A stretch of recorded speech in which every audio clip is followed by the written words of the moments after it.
Vous êtes bien sur Héritage Télévision, c'est la grande édition du journal. Voici le principal titre. En séjour aux États-Unis, le chef de l'État congolais Félix Tshisekedi a rencontré ce vendredi le secrétaire d'État américain Antony Blinken à New York. Les contenus de leurs échanges à suivre dès le début de ce journal. Et puis, dans la province du Nord Kivu, 3 morts et une dizaine de maisons d'habitation détruites avec autres dégâts matériels. C'est le bilan d'une forte pluie qui s'est abattue dans la commune rurale d'Otia en territoire de Béni. Voilà tout pour les titres. Bienvenue à tous si vous nous rejoignez sur la télévision à Grande Vision. Félix Tshisekedi continue les rencontres bilatérales à marge de la 76e Assemblée générale de l'ONU. Il a dans ces cadres échangé avec le secrétaire d'État américain Antony Blinken à New York. Les deux personnalités ont discuté de l'avancement des priorités mondiales et régionales communes par le biais du partenariat privilégié pour la paix, la prospérité et la préservation de l'environnement entre les États-Unis et la République démocratique du Congo. Les États-Unis et la RDC ont amélioré, nous rappelons, les relations depuis l'arrivée au pouvoir de Félix Tshisekedi. Un partenariat privilégié a été signé entre les deux pays. La RDC a même réintégré l'AGOA cette année. Des militaires de forces d'opération spéciales américaines étaient en appui à la lutte contre le terrorisme et aux gardiens de parcs naturels pour une mission d'évaluation. Dans le reste de l'actualité, les blocages de l'élection de l'animateur principal de la Commission électorale nationale indépendante est un problème de désaccord entre les confessions religieuses qui doivent parler un même langage au profit du peuple congolais, estime Gaylor Kilanga, analyste politique, dans ses propos recueillis par Nathalie Mwanza et Joe Abraham Tomba. Suivez. Le blocage se trouve par rapport à un comportement qui cadre contre la consensualité. Vous savez, ce pays est né d'un pacte républicain parce que le lendemain de l'indépendance, le vainqueur d'une élection législative ont accepté que le perdant puisse entrer dans le jeu pourvu de céder même le fauteuil le plus important, veut dire la présidentielle. Donc je pense que dans un pays où les gens ont l'idée de construire, c'est le mode consensuel ou le terme consensualité qui doit primer lorsqu'il y a des divergences de point de vue, parce qu'il n'y a pas conflit, il n'y a pas non plus l'antagonisme, parce que je n'ai pas vu les gens prendre les armes les uns contre les autres, non. Donc c'est juste un problème de se mettre sur une même table et cela soit dans l'idée de trouver un compromis. Aussi la SENCO ne peut pas aussi se comporter comme si l'Église catholique n'était pas au Congo. Donc il est vrai que ces églises, c'est-à-dire quand je dis ces églises, les autres églises doivent beaucoup de respect et considération à l'Église catholique. Mais l'Église catholique doit aussi comprendre que lorsqu'il y a un problème dans la famille, l'aîné peut aussi aller vers le petit. Donc c'est quelque chose seulement de s'entendre. Je pense qu'il revient la charge à tout Congolais d'abandonner cette politique du charabia, cette politique de toïboï, cette politique de coq au profit d'une politique dont le mode est le terme consensualité. Dans la province du Congo central, la cohésion provinciale des notables issus de 366 groupements lance un appel aux députés provinciaux pour les interpeller à faire un choix judicieux justement dans le vote du prochain gouverneur. Ils préviennent de saisir le président de la République pour dissoudre l'Assemblée provinciale si jamais les élus votaient un gouverneur qui n'a pas le profil recherché. Jean Bayon. C'est un appel pressant lancé aux élus provinciaux par les notables nés Congo issus de tous les 366 groupements. L'heure est arrivée pour que les députés provinciaux votent à la tête du Congo central un gouverneur visionnaire capable de relever les défis de développement de la province et non un gouverneur vautour et renard qui va venir piller encore, pense cette plateforme. Suivant son vice-président, Nsika Makinou, la province du Congo central a payé ces dernières années un lourd tribut des conflits politiques à la tête de la province, ce qui retarde son décollage malgré tous ses atouts. Dès lors, pour les notables nés Congo, il est temps que cette fois-ci, que les députés provinciaux désignent un gouverneur qui soit intègre et engagé à relever les défis des développements. Ces notables du Congo central préviennent qu'au cas où les députés provinciaux votent un gouverneur qui n'a pas les profils recherchés, ils vont demander au chef de l'État de dissoudre carrément cette assemblée provinciale. Depuis le 4 septembre 2021, le poste de gouverneur est vacant au Congo central, étant donné que le VIPEM de l'Intérieur, Daniel Asselo, avait enfin exécuté la destitution de l'ancien gouverneur Atuma Tubwana, décidée par l'assemblée provinciale depuis décembre 2019. Je l'ai annoncé dans le titre, dans la province du Nord Kivu, 3 morts et une dizaine de maisons d'habitation détruites avec d'autres dégâts matériels. C'est le bilan d'une forte pluie qui s'est abattue dans la commune rurale d'Outia en territoire de Béni. D'après nos sources sur place, le quartier Mbimbi est le plus touché par cette catastrophe. Les victimes ont été tuées par un palmier à huile qui s'est écroulé sur leur maison. Cette information est confirmée par Kikoulou Nicolas, bourgmestre de cette commune, que je vous prie de suivre dans ses propos recueillis par notre correspondant sur place, Roger Kakouliari. Entre autres, il y a aussi une pluie torrentielle qui vient de causer beaucoup de dégâts. Nous venons de perdre 3 personnes, une maman et ses 2 enfants. Ici, nous sommes au quartier Mbimbi, la cellule Katiwa. Et c'est un palmier à huile qui est tombé sur sa maison.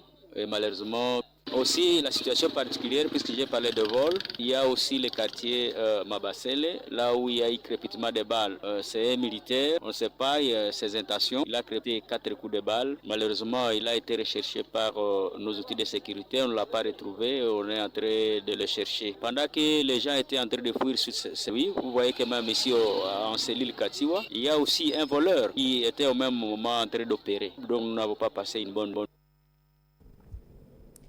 Restons toujours dans la province du Nord Kivu qui vient de recevoir 50 000 doses de vaccins Pfizer. La réception de ces vaccins a eu lieu en présence du vice-gouverneur, le commissaire divisionnaire Romy Ekuka, qui s'est réjoui de voir une autre phase franchie dans les combats contre le coronavirus. L'administration de ces vaccins sera lancée d'ici la 2e quinzaine du mois d'octobre, précise le chef de division provinciale de la santé du Nord Kivu. Je vous prie de le suivre.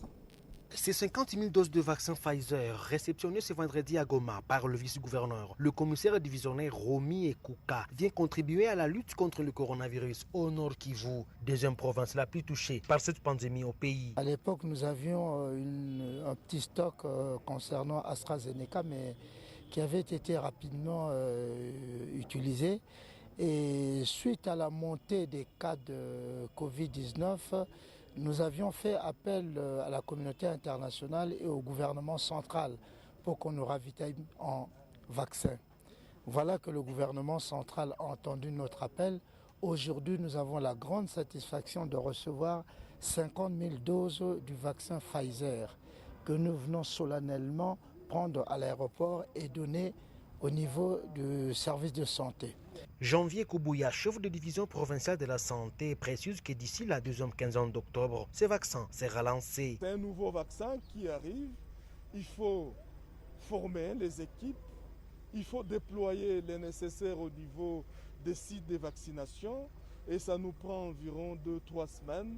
Et je suis sûr, au cours de la 2e quinzaine du mois d'octobre, nous allons déjà lancer la vaccination partout dans notre province. Parce que ce vaccin qui arrive va concerner toute la population de la province, certes avec priorité aux personnes à risque. Pfizer est indiqué pour ceux-là qui n'ont pas reçu AstraZeneca. Parce que vous devez le savoir qu'il n'y a pas un meilleur vaccin. Hein. Il n'y en a pas un mauvais. C'est plusieurs types, fort heureusement pour nous. Mais ceux-là qui ont reçu AstraZeneca, tant mieux pour eux. Les autres vont recevoir Pfizer, nous pouvons recevoir Moderna, nous pouvons recevoir d'autres types et il n'y a pas de problème. Soulignons que ces 50 000 doses de vaccin Pfizer sont conservées dans la chambre de froid du programme élargi de vaccination. Quittant l'Est de la République pour se rendre dans la province du Kasaï oriental où les femmes opérées gratuitement des fistules obstétricales à l'hôpital plébistérien des Mboujima et vivent dans des conditions très difficiles. Abandonnés dans leur quasi-totalité par leurs maris et proches, ces malades manquent de tout, des conditions qui ne peuvent pas faciliter la cicatrisation rapide de leurs plaies, s'alarme le médecin réparateur qui appelle à l'aide. Une correspondance de Franck Mbambi. Abandonnées par leurs époux, humiliées et rejetées par la société, ces femmes fistuleuses peuvent réintégrer la communauté. Angélique Ngalula, 62 ans, a développé sa fistule pendant 17 ans. Après l'opération, elle s'inquiète désormais des conditions difficiles de sa prise en charge dans cette clinique. J'implore mon Dieu pour qu'on nous vienne en aide. Pas seulement nous, les malades, mais que l'État pense aussi à ce médecin qui nous traite gratuitement.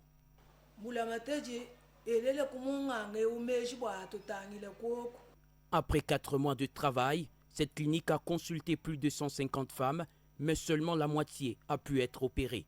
Les autres invoquant des difficultés d'ordre financier. D'après le docteur Jean-Pierre Loukoji qui répare toutes ces femmes, l'appui de l'UNFPA est très limité. Il y a certaines femmes, quand elles viennent, vous consultez, vous diagnostiquez, vous trouvez qu'il y a une fistule. Vous demandez aux dames de rester à l'hôpital. Il y a d'autres qui refusent par manque de quoi manger. Les femmes disent, nous allons manger quoi quand nous allons rester à l'hôpital. Et à part ça, il y a aussi un problème d'intrants. Depuis que l'INFP a donné ses intrants, c'est déjà pratiquement vers la fin. Alors, à part l'INFP, ni l'appui du gouvernement. Le gouvernement ne supporte pas. La dizaine de femmes en hospitalisation et celles en attente vivent dans un dénuement total.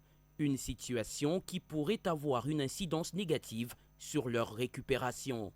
Quand vous opérez une dame, pour qu'il y ait une bonne cicatrisation, il faut que la dame mange bien, il faut que la dame trouve le produit. Et puis, toutes ces dames ici sont des dames qui ont toujours voté aux élections. Hein, les gens viennent, oh, moi je suis tel, je vais vous faire ceci. Mais ce sont des dames qui vont voter. Je lance un appel, n'est-ce pas, aux gens de bonne volonté, aux politiciens, de nous venir en aide.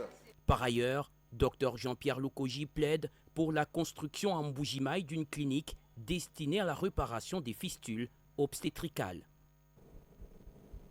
Changeons des chapitres à présent pour parler éducation. La rentrée des classes 2021-2022 pointe à l'horizon. Ici, à Lubumbashi, nos reporters ont visité le marché doublé à Poto et Kenya pour palper du doigt l'atmosphère qui règne. En croire les vendeurs d'uniformes scolaires, les activités tournent au ralenti. C'est un reportage d'Israël Teba. Suivez. Pendant que le jour presse pour la rentrée scolaire 2021-2022, l'engouement paraît encore sec dans différents points de vente à Lubumbashi. Au marché doublé Poto comme à la Kenya, la situation est pareille, pas d'acheteurs. Comme pour cette vendeuse d'uniformes et d'école, la demande de la clientèle est en baisse, contrairement aux années précédentes. On n'a pas encore vendu comme d'habitude. Voyons un peu vers la fin du mois. Actuellement, c'est seulement ceux qui viennent de l'intérieur qui payent. On n'a pas haussé le prix, mais c'est l'argent qui n'est plus en circulation. Même chose pour cette vendeuse de sacs et uniformes qui depuis un mois n'a pas écoulé sa marchandise et se plaint. Ça fait un mois que j'ai la même marchandise, le même uniforme. Souvent, je pousse les stocks par jour, mais là, ça fait un mois sans être vendu. La rentrée scolaire 2021-2022 est selon le calendrier prévu pour le 4 octobre prochain. On va parler sport avant de clore cette première partie. Les réactions fusent de partout au sujet de l'affaire de détournement des fonds constatée par l'inspection générale de finances au ministère du Sport.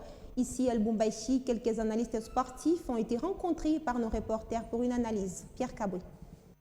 Pendant que l'inspection générale des finances confirme avoir déjoué une tentative de détournement de fonds dans le chef même du ministère des Sports et Loisirs, Serge Condé, pour sa part, parle d'une mauvaise interprétation. En effet, des documents consultés provenant du cabinet du ministère des Sports et Loisirs montrent qu'une facture pro format de la Fondation pour le développement du football africain d'une somme de 350 000 $ américains établie avec les numéros des comptes de la Fédération congolaise de football et signée par le secrétaire général mondial du FDFA du 18 août dernier. De sa part, l'IGF parle d'une somme d'environ 1 million de dollars américains trouvés dans le compte de l'organisation fêtière du football congolais. De sa part, l'IGF parle d'une somme d'environ 1 million de dollars américains trouvés dans les comptes de l'organe fêtière du football congolais sans que ce dernier ne se rende compte. Face à cette anecdote, l'analyste sportif Vini Mutombo donne son point de vue tout en restant optimiste.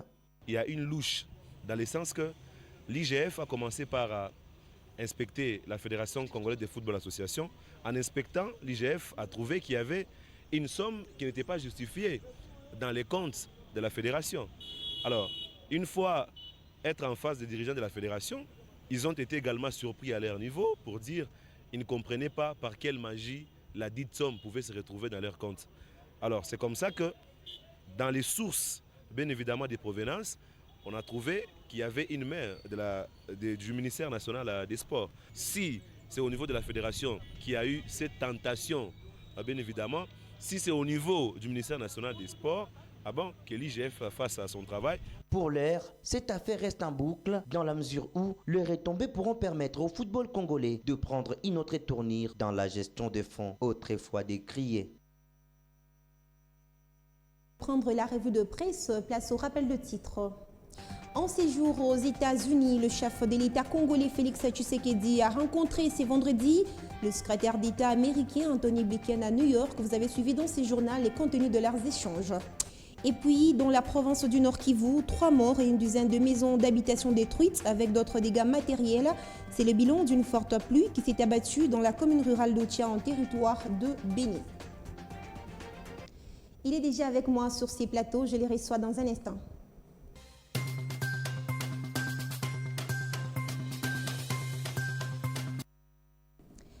Danchita, bienvenue. Merci Ruth. À la une de votre journal des journaux, session ordinaire de l'Assemblée nationale, les députés travaillent au ralenti. Oui, session ordinaire de l'Assemblée nationale, les députés travaillent au ralenti, écrit à la page 16 du journal La Référence. Dans cet article, on peut lire « Un jour seulement après la rentrée parlementaire du 15 septembre, l'Assemblée nationale a adopté son calendrier.